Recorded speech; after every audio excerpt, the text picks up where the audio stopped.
My name is Elena Vance. I'm 28 years old, and the night my father threw my entire life onto the front lawn, I had just finished a grueling 12-hour shift, doing the one thing he always said I'd never be smart enough to finish, keeping a living creature from dying. I still smelled like the cold, clinical sting of antiseptic and the damp, heavy scent of wet fur when I pulled into the driveway. But the smell that hit me next was different. It was the smell of humiliation. I saw my world split open in the grass. My scrubs, the uniform of my dignity, were tangled around a broken ceramic lamp.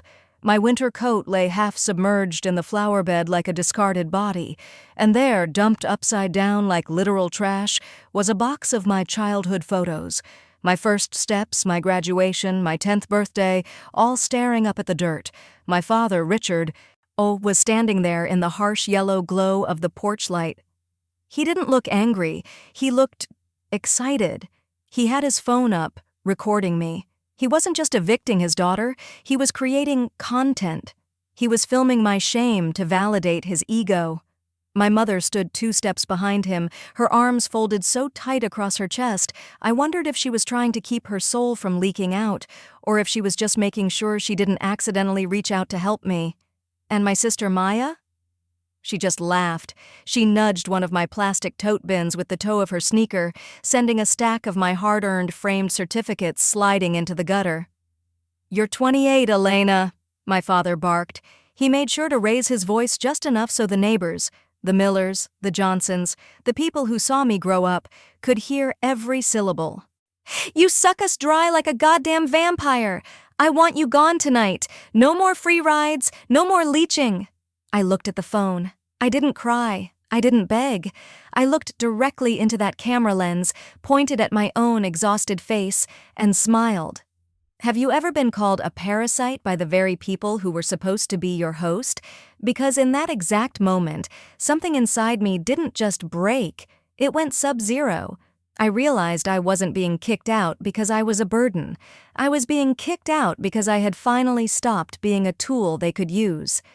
Body content. The silent exodus, 1:30 to 15. I loaded every last piece of my life into my car. It took 3 trips. Each time I walked past them, they waited for a scene. They wanted me to scream. They wanted me to fall to my knees so they could feel powerful in my shadow. I gave them nothing but the sound of my trunk slamming shut. I walked up to the 3 of them, the holy trinity of my private hell, and said very quietly, "Hope you all sleep good tonight, because one day, very soon, none of you are going to sleep at all." Before I tell you what he said next, and how their entire house began to rot the second I stepped off the property, I have to ask you something. Look at the clock right now. What time is it for you? And where in this world are you watching this from? I want to see how far the echo of a broken family can travel. Drop it in the comments. I'm reading. I didn't go to a friend's house. I didn't go to a parking lot to sob. I drove 3 exits south, parked behind a 24-hour gas station under the buzzing neon lights, and I did something I didn't even realize I'd done. I checked my phone. I had accidentally hit record on a voice memo while I was gathering my things. I pressed play. I heard my father yelling about vampires. I heard Maya's sharp, jagged laugh. And then I heard my mother's voice. "Just let her go, Richard. She brought this on herself." I replayed that 10-second clip 3 times, not because I'm a masochist, but because I needed to sear the truth into my brain. Families like mine, families built on a hierarchy of shame, they survive by making you doubt your own memory. They specialize in gaslighting. By tomorrow, they'd call it a tough love talk. By next week, they'd say I was being dramatic. By Christmas, the narrative would be that I stormed out over a minor disagreement, but the recording didn't lie. The recording was my anchor. I spent that first night in an extended stay motel. You know the kind. The bathroom light flickers like a horror movie. The carpet smells like stale cigarettes and cheap dreams. I had 2 vending machine granola bars for dinner and one hard, unbreakable rule. I was never going back. At 1:30 a.m., the assault began. My phone lit up. 6 missed calls, 11 messages, then 20. My father. "Where the hell are you? Pick up the phone." My mother. "Elena, you're acting unstable. This is embarrassing for everyone. Maya. Lowell, have fun paying for your own everything. Good luck surviving without Dad's Costco card. I didn't answer. Not a single word. Instead, I took screenshots of every single message.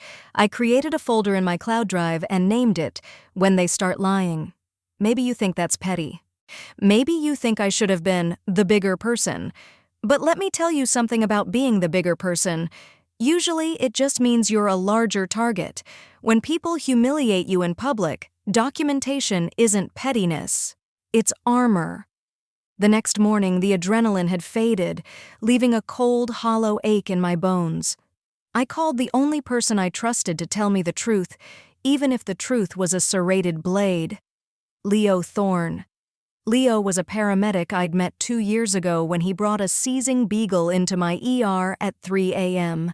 We had bonded over the shared trauma of saving things that couldn't say, "Thank you." Leo didn't open with pity. He didn't say, "Oh, poor Elena."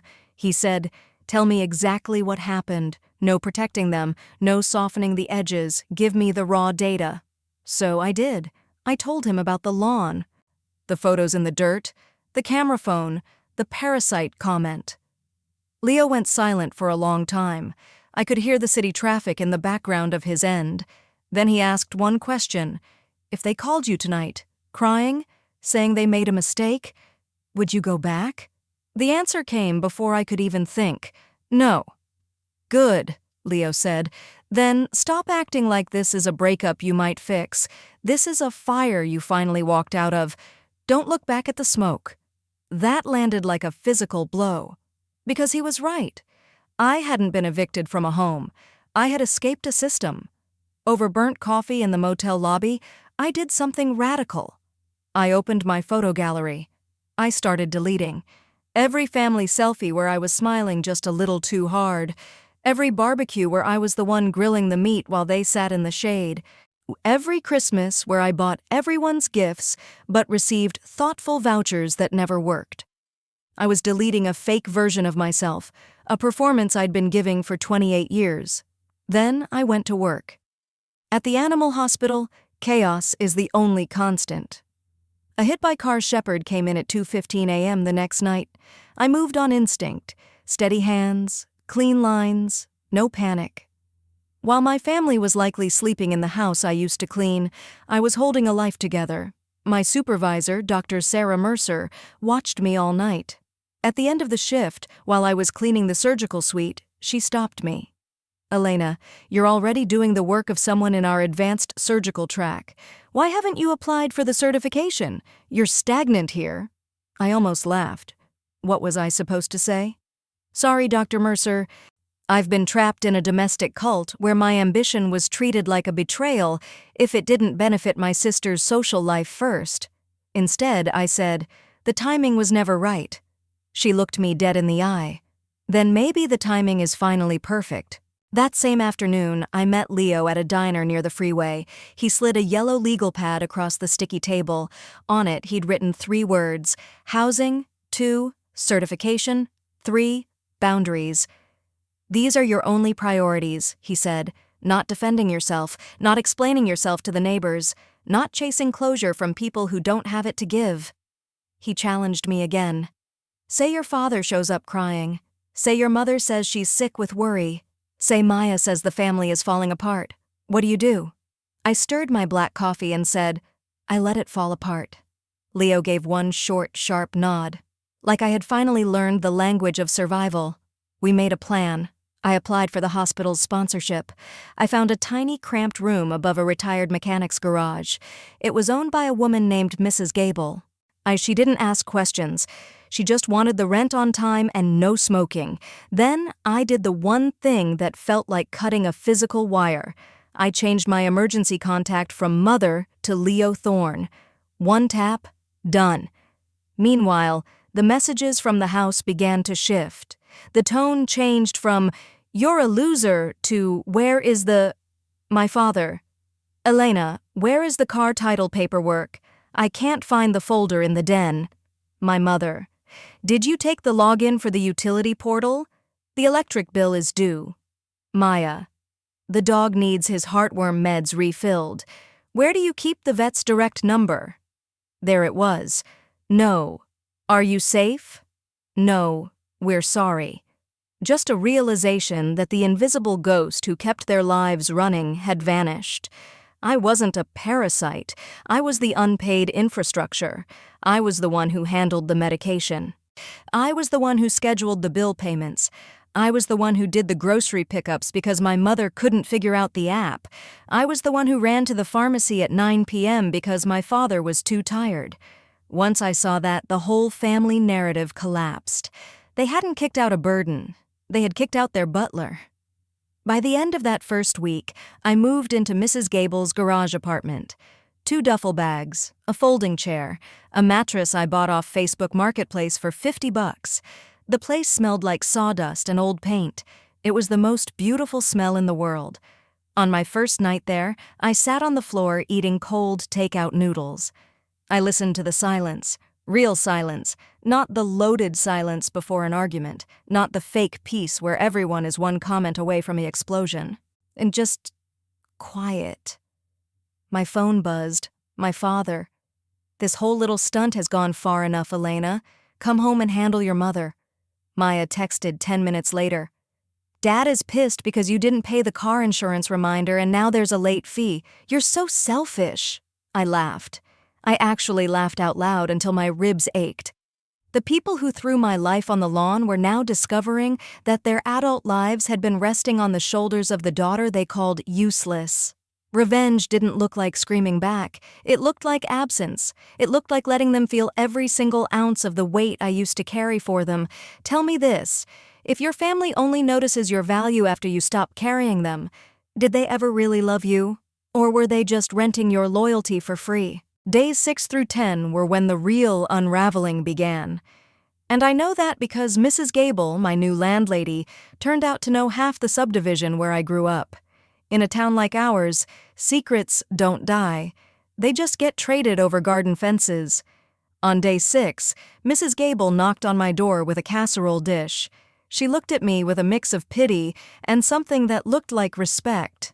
"Honey," she said, "your daddy was shouting in the driveway this morning, loud enough for 3 houses to hear.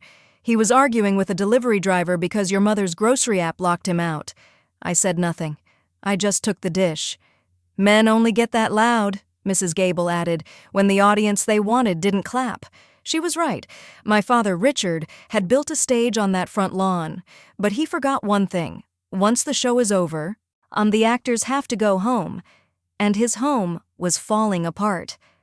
Later that night, Maya sent me a text that felt like a scream in digital form. "You're unbelievable, Elena. Mom cried at Costco today because the card was declined. Why didn't you tell us the automatic transfer was linked to your private account?" I didn't respond. I just looked at the screenshot and added it to the folder. I wasn't being cruel. I was just letting them experience the reality of the parasite they had discarded. If I was a vampire, as he called me, why was their house the one losing its blood? On day 8, my mother called from a number I didn't recognize. Her voice was brittle, like dry leaves. It started in tears and ended in accusations. She said I was punishing the family. She said I was making the neighbors talk. She said I was turning Richard into someone she barely recognized. That part almost made me laugh. Richard Vance had always been exactly who he was. The only difference now was that his favorite target was no longer there to absorb the impact. Without me to blame, they had started to eat each other. But then came the message that changed everything. It wasn't from family. It was from an old coworker whose aunt lived 2 doors down from my parents. "Hey, Elena, I don't know if this is my place, but people in the neighborhood are talking. Your dad recorded that lawn thing and actually showed it to his boss at the warehouse like it proved he was a tough parent. It's backfired. People think he looks deranged." I sat on my $50 mattress and breathed in the smell of sawdust. So that was it. He didn't want me gone. He wanted a public execution. He wanted the neighborhood to applaud his strength. But the beautiful thing about public cruelty is that the public doesn't always side with the cruel person. Sometimes they just see a monster. Day 12. Sunset. I saw his truck before I heard the knock. Hard, impatient, familiar. My pulse spiked. That old conditioned dread woke up in my chest like a sleeping predator. But I didn't freeze. I opened the door with the security chain still on. Richard looked frayed. His jaw was locked so tight I thought his teeth might crack. "We need to talk," he said. "We're talking now," I replied, my voice as flat as the pavement he'd thrown my photos on. He looked past me into my tiny garage room. He saw the folding table, the boxes, the dignity of a space that didn't belong to him. "Your mother's a wreck," he started. "Maya's crying every day. This has gone on long enough. You threw a fit because I was angry. I filmed it to show you how you were acting. It was for your own good." The rewrite. The classic narcissistic rewrite. He was trying to light a match and call it motivation. "I'm on my own feet, Richard," I said. "Isn't that what you wanted? Or is the problem that I'm standing on them without you holding the leash?" He flinched, actually flinched. "You're making me look like a monster," he whispered. "Not 'I hurt you,' not 'I'm sorry,' just 'you're ruining my reputation.'" "I'm not making you look like anything," I said, leaning into the door gap. "You did that yourself the moment you hit record on a daughter who had just finished a 12-hour shift. I recorded our last phone call, by the way. The one where you threatened to ruin my name. Do you want me to play it for Mrs. Gable? Or maybe the Millers across the street?" The dead air between us was holy. He backed away from the door as if I were the one holding the camera now. He drove off so fast he nearly hit a trash can. 1 week later, the annual animal rescue fundraiser. I was there in my crisp navy scrubs, my new advanced surgical track badge pinned to my chest. I was the one handling the intake, coordinating with doctors, answering questions from the press. I saw them across the field. My parents and Maya, trying to play happy family at a community picnic. But the air had changed. A neighbor I'd known for years walked past them and came straight to my booth. "Elena, honey, Dr. Mercer was just telling us you're the lead tech for the new surgical program. We had no idea you were so talented." My father heard. I watched his face. The parasite he had humiliated was now the professional the neighborhood respected. Maya approached me first. She looked rough, no makeup, no smirk. "Can we talk?" she asked. "You can talk," I said. I'm not looking up from my clipboard. "Everything is falling apart," she whispered. "Dad yells at everyone. No one knows where anything is. Mom won't leave her room. I didn't think it would go this far." "You kicked my bag into the street, Maya," I reminded her. "You laughed while my certificate slid into the gutter." "I know," she said, her eyes filling with tears. "I'm sorry." I believed her. But I also knew that regret doesn't erase impact. "You don't get to borrow me as a sister only when the house gets ugly," I told her. "That ugliness existed before I left. You just weren't the one standing in the rain." Then came Richard. He didn't scream. He didn't have an audience today. Or rather, the audience wasn't on his side anymore. "You look busy," he said. "I am," I replied. He looked at my badge. He looked at the doctors who treated me as an equal. He looked at the life I had built in 14 days, a life that had nothing to do with him. "I'm not coming back," I said, before he could find a script to use. "I'm not fixing your house. What happened after I left is not something I did to you. It's what was already there when I stopped carrying it for you." That evening, I stood by my car as the park emptied. I opened the folder on my phone, the lawn recording, the voicemail, the screenshots of the threats. I looked at them for 5 seconds. Then I hit delete. Not because they deserved mercy, but because I didn't need the proof anymore. My life was the proof. My father had become a man that people looked at with quiet judgment. My sister had learned that cruelty for family approval still leaves you empty. My mother had learned that neutrality in the face of abuse is just a slower form of betrayal. And me? I learned that leaving your family isn't always a crime. Sometimes it's the only way to save the person you were meant to be. If you are watching this right now and you feel like you are the infrastructure of a house that doesn't respect you, I want to ask you one last thing. Are you staying because you're loyal? Or are you staying because they've convinced you that you're too small to survive without their weight on your shoulders? Walk away. Not to be cruel, not to get revenge. Walk away because you deserve to see how tall you can stand when no one is forcing you to kneel.